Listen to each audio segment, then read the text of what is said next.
Thanks, everybody. All right. Ron is here. Jake, Yes. thanks for being here, man. Dude, it's great to be here. How you guys doing? Oh, I like it. We got a live audience. This is a good one. Sometimes they're like really awkward. They're like, ah. No, this one, they get excited. You just have to throw out like names of places that some might be from, and they go crazy. I love it. Yeah. This is a big time for you right now. Not just this single, but it's been a little while for you to release a single, right? Yeah, man. It just feels really good to be back, you know. And I mean, I can say that quite comfortably because some people have been saying, is it okay to say this is like your comeback or welcome? I'm like, yeah, it's a welcome back, man. Because It's a welcome back. It's not a comeback. It's even a welcome if it's back. a comeback, I'm cool with that. Because the thing is, there's a lot of people who, for example, because of the fact that I'm obviously from England, in case people thought this is a Brooklyn accent, you know, I tour a lot, the world, the globe, have been doing for 15 years. So for some people, they don't hear about my stuff or hear anything until I'm back in their state or I'm back in their city, you know what I mean? Other people know I've been going around doing my thing, doing a lot over the last 3 or 4 years. Well, you kind of you got your start as kind of a world artist, right? Like I believe it's called the Asian Underground in the UK, which is kind of this place where, you know, you're a UK artist, but your music's kind of being funneled to a completely different audience than I think what most would consider the mainstream. Yeah, it's been a really great journey for me, man. I tell you what, because I consistently learn all the time through every single thing that I'm doing, you know, and to be able to say that I've been in the game for 15 years, it's kind of crazy because a lot of people nowadays, 2 years in this industry is a lifetime. You're lucky if you can be here for 2 years, you know what I mean? But to go 15 years and 3 major deals, 2 independents, 5 labels, you know what I mean? That's one thing that I was going to say that I'm so curious about. It's like, even just hearing you say you're lucky if you have 2 years. You've had 15 years. You mentioned all these labels, all these deals. Clearly, it was like a slightly turbulent 15 years at times, right? How did you weather that storm? Let me tell you, what is life if it's not turbulent? Who wants a life which is just like this? It's boring, you know what I mean? And I think, again, you learn through experiences. I never look at something as, oh, that was a mistake. No, it wasn't a mistake, man. That mistake happened. It was meant to happen. You learn from it, you know what I mean? You take what that was, you analyze it, you go, all right, what happened there? Things were going like this, they were going well, and then it's the same way with relationships. That's why you can go through relationships from as a kid to another girl, to another girl, to another girl, until you finally go, you know what, I'm not gonna hurt this one like I hurt that one. I learned something from that. Girls don't like that, you know what I mean? Maybe let's not do that again. So until you finally find the one where you're like, all right, you're a keeper right here. This is the one I'm going to marry. And that's the same with this industry, you know. I might be the guy at the forefront. I am the guy at the forefront. You know, I'm the guy on the screen, but I don't work unless the people behind me work. I've done this song, I've written this song, I'm performing this song, but how's anyone going to hear this song if my staff don't work? If the people in my team, my managers, my publicists, my marketing division, my radio people, what if they're not working? How am I working? We're all cogs in the wheel, you know what I mean? So you got to find the right home for you.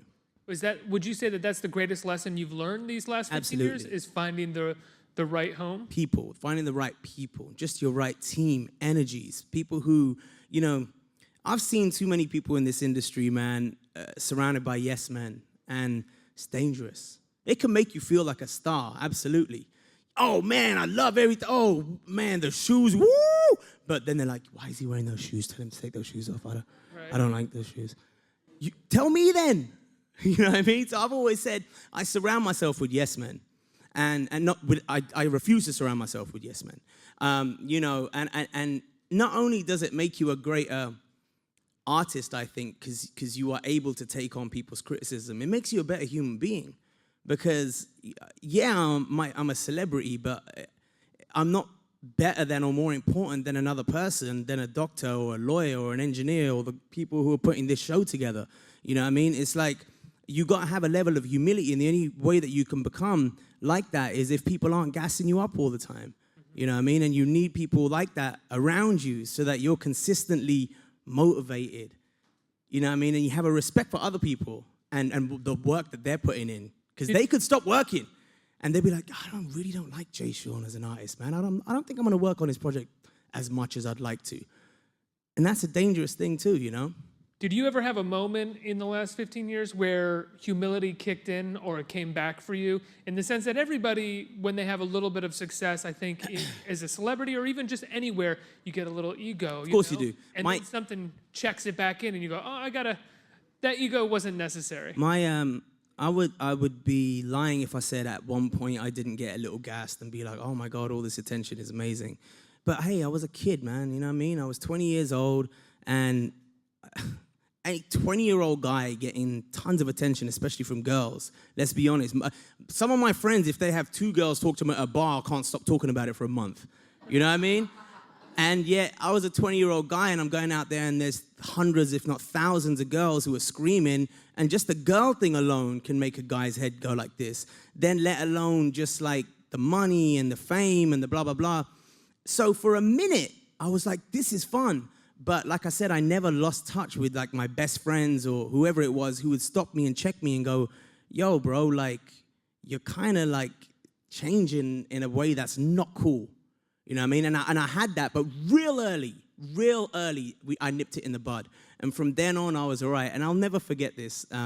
Back in the day when I first started, we used to have forums on internet. That's where there wasn't comment pages on Instagram and Facebook. It was forums. And hey, listen, you just become famous. So you want to know the answer, the truth? Do celebrities Google themselves? Hell yeah, they Google themselves. You know what I mean? If somebody's at an award show and tomorrow, they're going to go on Google and say, what did people think of my dress? They want to know. It's curiosity. But after many years, you probably stop doing that. But right in the beginning, I remember, all the attention, like I said, the chicks saying all this nice stuff. And I saw this one comment which says, I don't know what the fuss is about his... Am I allowed to, not really curse? Can I say that? You can curse. I can say, okay. His face looks like a monkey's ass, if you ask me. And I was like, a monkey's ass? And I'm like, that's really mean. You go to the mirror with like a picture. No, but think about this. We weren't used to public... there didn't exist.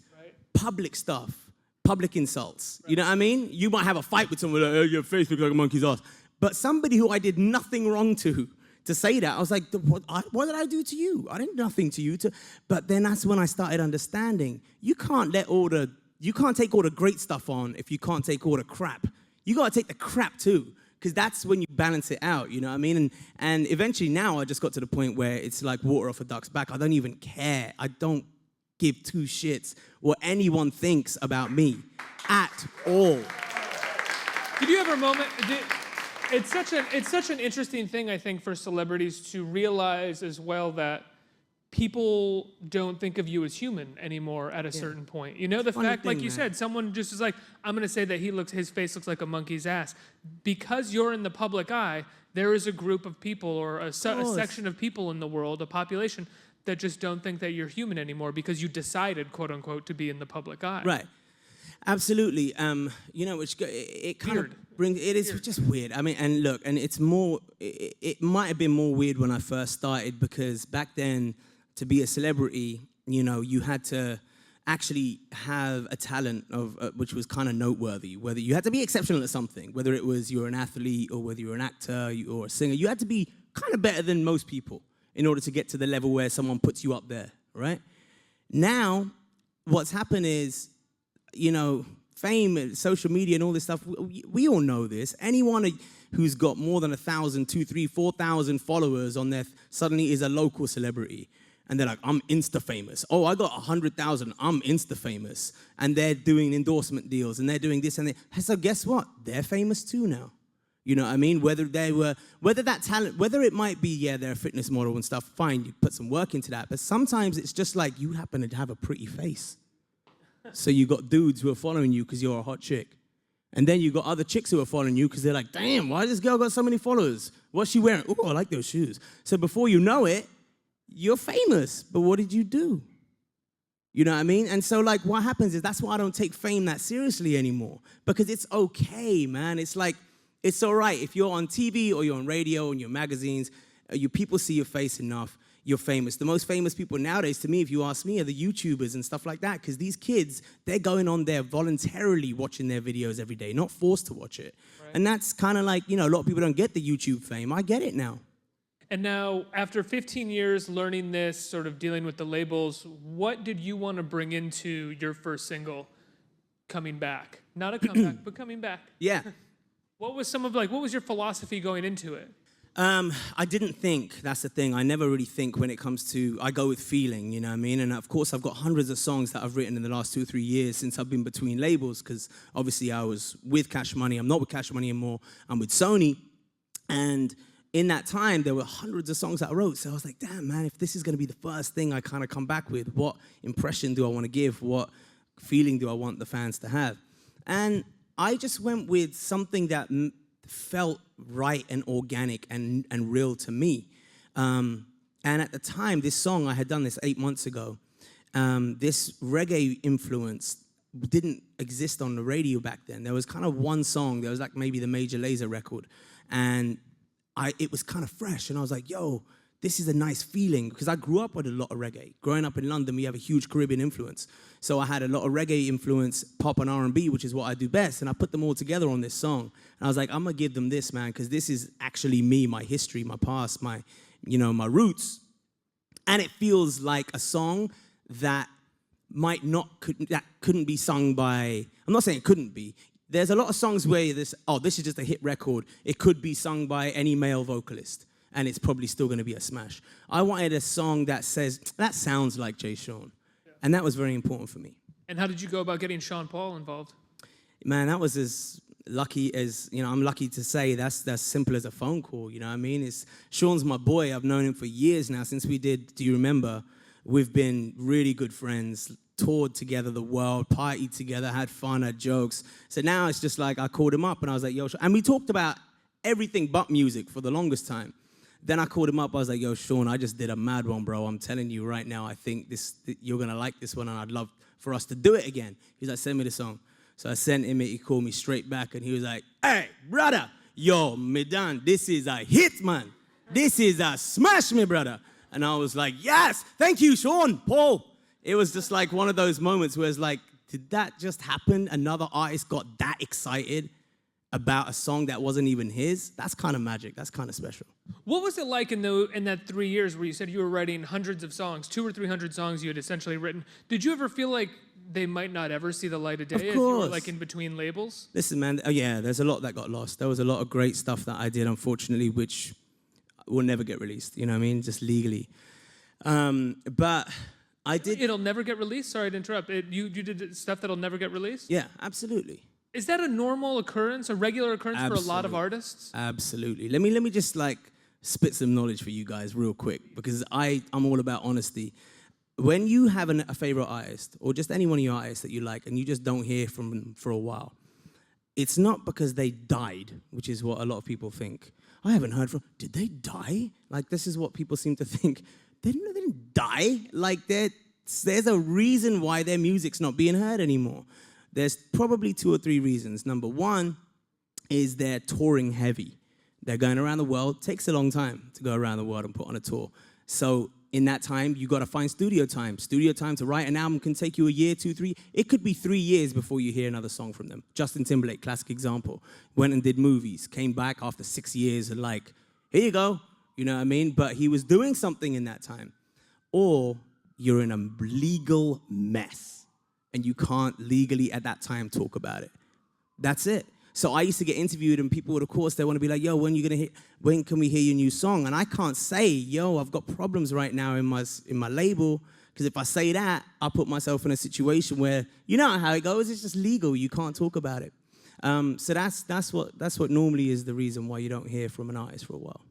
Wow, so you're essentially in this kind of purgatory where you can't talk about the place that you're in, so nobody knows. Exactly. And you can't release anything, so you just are recording your own music for yourself, essentially. What I did do was, and there's like a little, there's a loophole in the system, because if I don't sell the songs, people can still hear it, you know what I mean? And that's where the mixtapes come in. Right. So I did 2 mixtapes while I was with the old label, and it was called The Mistress 1 and The Mistress 2.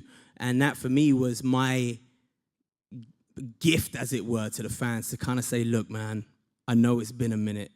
Like, my bad. I can't talk about it, but here's some music, you know what I mean? And of course, those songs can't then go to radio. They can't be sold because it's not an official thing, but it's still content for my fans. What's that, not to stick to the business idea of this too long, but just out of curiosity, as someone who's been with a couple labels, you've been selling music, you sell a lot of music, you sell really well. What was it like for you to give it away for free? I know there's this feeling of like wanting to give something away to the fans, but at the same time, you must have a sort of part of your brain whenever you write a song that's like, this could sell, or this could not sell. You know what? Here's how I always looked at music and piracy, right? Did I get offended, upset, hurt, at the fact that I put my heart and soul, blood, sweat, tears into doing, this is my job. I put all of that in to write a song for you guys, and then you just take it when this is my only job. And of course, in the beginning, I was like, that's not okay. How is that okay? How is that? We can't walk into a Starbucks and go, yo, bro, I want a double, frappuccino latte with blah, blah, blah, blah, this, that, and the other, and put some this in it and put some of that in it and then do this. And he's like, all right, yeah, I got you. Oh, and that, okay, yeah, and that. And then he just goes, yeah, thanks, and walk out. You don't. You pay him for what he did. That's his job. If you when you walk into the store and you go buy you go take those pair of jeans while they're making them from the warehouse, you can't do that.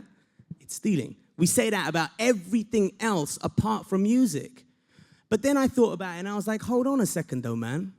Like, you got to understand where the world's at right now, because otherwise you're a dinosaur if you can't get your head around what's going on right now.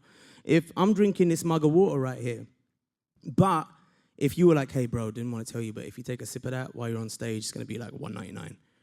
But then I was like, oh, okay. But then my man comes over here and hands me one for free. Whose am I going to drink? I'm going to take this one.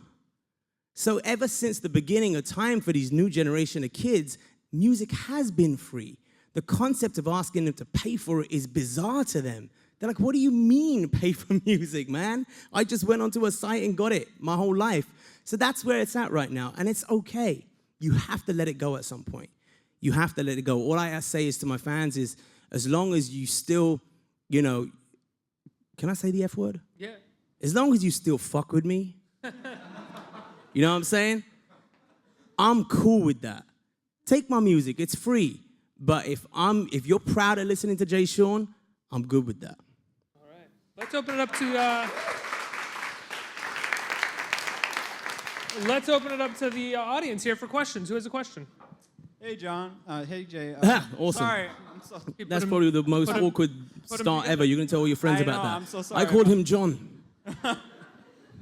So I followed you since your first album. So I was wondering, what is your songwriting process like? I really like to enjoy my songwriting process. I'd never look at it as a science or a job. You know what I mean? It's going to sound ethereal and airy-fairy, but I really, in my heart of hearts, believe that a hit record, it has all the stars and the whole thing aligns at that moment in time. Because let me tell you, you need the right words, you need the right melody, your voice needs to be in the right tone, you need to have rested a certain amount of time, you need to be excited enough if it's an up-tempo record or sad enough if it's a slow song. There's too many factors that go in for a hit record. So all I do is I never overthink it. I go with feeling. If I do a song, I listen to it and I go, do I believe this or not? And do I love it? If I love it, the chances are my fans are going to love it. Next question. Hey, Jay. Thank you for being here. Of course. Does your mindset ever change in particular venues, big or small? That's a very good question. It used to. Most people think it's more scary to go and perform at an arena or something like that where there's 20,000 people. It's not. Because when you're on stage, you can't even see them. They're small little dots. And you just sing. And it's okay. And then showcasing for record companies, though, that was scary. Because you're sitting in a room, and it's as big as this, and there's about 5 people there. And there's no fanciness. There's just you, and you're singing, a cappella usually. And then you're like, oh, God, this is hard. Because it's awkward as well. Like, everywhere you don't know where to look. I have to look at them, but they're looking directly at me. And the whole thing, everybody's like, oh, where do I look? I don't know. So just and everybody's looking in different directions. It's too intimate. It's too intimate sometimes. So, yeah, it used to be like that. I think we have time for one more question, but I have a quick question before we turn it over. And because I just remembered that I think I read this, but I'm not sure if it's true. If I'm wrong, and I read a rumor, I'm sorry, but is it true that you discovered Zayn Malik? No, that is not true. I did not discover Zayn Malik. The true story is I was doing these schools tours where I come and I sing for these kids, and you know, sometimes they'll have, today we have a fireman, and tomorrow we have a policeman, and today we had a pop star, and it was me. And I go in there and I was like, hi kids, I'm a singer. Does any one of you guys sing? And I used to sing songs for them and blah, blah. And this one kid put his hand up, and I was like, yeah, you, man, you sing? And he was like, yeah, I like to sing. And I was like, come up here, sing with me. And he was like, oh, okay. So he came up, and we sang one of my songs together. And that was it. He did great. I said, everybody, like, give it up for this kid over here, and boom, boom, boom. Then about fast forward 4 or 5 years, and I get a DM on my Twitter, and it was from Zayn. And he was like, hey, bro, I don't know if you remember me, but you pulled me up on stage at so-and-so city, and you know, it was the first time I ever sang with someone, and I just want to say thanks for that. It was a really cool experience. And I was like, that was you? I was like, damn, I wish I had signed you, kid. I was like, P.S., you have 10 times more followers than me. This is not okay. But it was like awesome. And to be honest, so proud of him. I'm just proud of anybody who has the balls to go with a dream, go for something where other people just say, nah, man, don't do that. What are you doing that for? You're never going to win. Don't do that. You're never going to succeed. I have the most respect for people who just go, fuck you, man. This is my life. I'm doing my shit. Absolutely. You know? I think we have time for one more, maybe 2 more questions, but first one right here. Hey, bro, what's up? What's up, man? Hey, I still fucks with Jay Sean. All Yeah, these my years man. later. So you're a cool guy. What's currently on your playlist right now? Oh, man, I listen to a lot of different stuff because I also DJ as well, which I don't know if you guys actually notice. But so for me, it's really important to kind of listen across the board, you know? Right now, I'm actually looking forward to Frank Ocean's album. That's what I'm looking forward to because I know Absolutely, that's right? Yeah. Oh, my God. Jay, thanks so much for being here. You're going to perform now. Wicked. Thank you. You guys going to stick around and watch Jay Sean perform? Jay, thanks so much, man.